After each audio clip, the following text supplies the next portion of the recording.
One of the things that I always emphasize is that architects really don't put hazards out there to punish people. I mean, you put them out there to try to create influence a shot, make them hit one shot over another and over 18 holes. Try to get every kind of shot imaginable.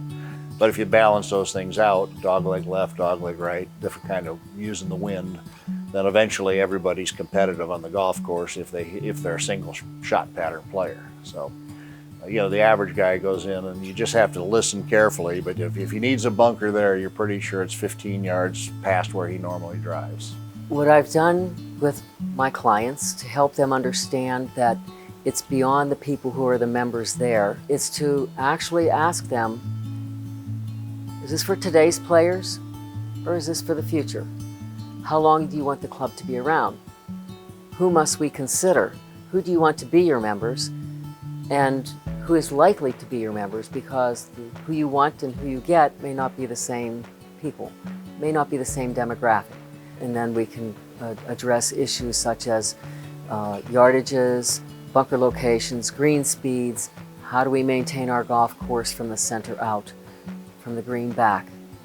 And if we can take care of those things and money gets tight because the economy changes, then we can afford for the peripheries maybe to be not as well tended, but still be included.